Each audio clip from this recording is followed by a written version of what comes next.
Well, joining us again now is Amy. Welcome, Amy. Amy, you're a financial planner, but also the owner of WealthWorks.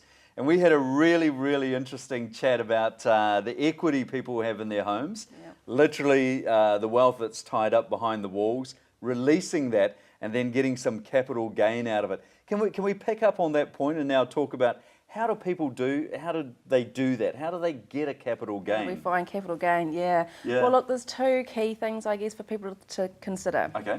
One is the type of property, and the other is the location. So, when we're talking about capital gain, we need to understand that there is typically a trade-off between capital gain and income or yield. Okay. So, to give you an example of that, let's just say we're going to walk into Auckland City and we're going to buy an apartment for $450,000, and let's say we can rent that out for $500 a week. Sure. Now, $500 a week rent on a $450,000 purchase price, that's a pretty good income. If we compare that to going out into the suburbs somewhere and we're buying a 3-bedroom freestanding house on its own section, we might be paying $600,000 for that, and we might only get $500 a week rent. Now, the income is not so great from that freestanding property. However, you'd probably expect to get better capital gain from that property over time, because ultimately it's the land that appreciates in value and the building or the dwelling itself actually depreciates in value over time. Okay, cool. So you're talking there is a trade-off there, whether you're after the cash flow maybe, or if it's after that capital gain. Pick up on location. I think that's very interesting. Quite a key point there. Yep. So I suppose one of the first things, if you're a first-time investor, buying in the area that you live isn't necessarily the best place to buy for capital gain. Good, I'm pleased you've said that. Good. So we know that new development, new infrastructure is really good for capital gain. So it would pay to think about what that area is going to be like when you come time to sell the property, not necessarily what's there today.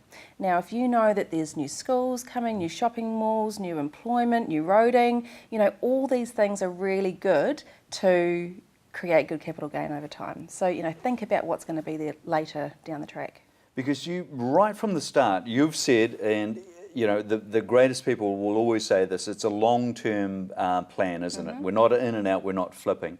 So now you're picking up again on that and just saying, it's not what you see today, but where's it going to be further down the track? How does your capital growth come through, Yeah. And if you can have a little bit of foresight into what's coming or what's going to be happening, that's where you can get your better than average returns. Which is pretty easy right now, isn't it? Google, we can just go on and we can see, what's planned or what's possibly coming and make some have a lot decisions. Of information. Yeah, absolutely. Okay, great. So you've now analysed an area and you're quite confident in it. If you're going to do a second one, or maybe a third or fourth, but if you're going to do the second one, do you do it in the same area? What's your thoughts there, Amy? No, look, it would really pay to diversify across different areas. Just like you wouldn't put all of your eggs into one basket, you probably wouldn't want to put all your properties into the same location either. Okay, so now you're talking about some security and spreading that risk. Give me more thoughts on that. That's interesting. Yeah, well, there's the common one, like obviously house insurance, contents insurance, landlord protection. It's about $300 a year, and it just provides a lot of peace of mind in case you end up with one of those nightmare tenants. But think about the what ifs. So what if I lost my job? What if interest rates went up? What if I have some problems to my health and I can't work for a bit? Being able to think about, well, what are all the risks that I face? And with a little bit of forward planning, you can actually kind of, work through how you would deal with those situations if it did arise. So wider than just the house, isn't it? So, some of that is the house, the tenant, what happens over here, but you're now saying, back on this side, if I'm the owner of this investment property, what if something happens over on this side? Absolutely. Yeah, for sure. Income protection? Income protection, I think, is so important, and it's something that, in general, we overlook. It's funny because everybody that I talk to, they wouldn't dream of not insuring their $800,000 house. Actually, they wouldn't dream of not insuring their $20,000 car. True. You think about how much your income is each year. You times that by the number of years that you've got left in the workforce until you hit 65, and you probably come out with a pretty big number, and it might actually be bigger than the number of value in your house. In the house. Yep. Yeah, yeah. Yep. So, you know, we don't insure our house because we think it's going to burn down. We insure it because we just can't afford to take that risk. We're not Gotcha. prepared to. Yeah, So yeah, I yeah, kind of yeah. see income protection being a little bit the same way. Being the same. Yeah. So there's lots of different risks for people to consider, but really most of them can be worked through with just a little bit of forward planning.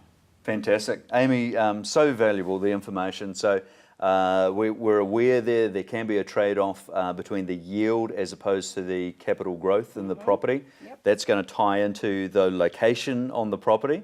And then once we've analysed the location looking forward in time, we've also got to think about security, risk on the property or even on ourselves. It's great having you here as a financial planner. I can see why everybody comes to you. So Amy, as always, thank you so much. Great having you back. Thank you very much, Wayne. Cheers. Thank you.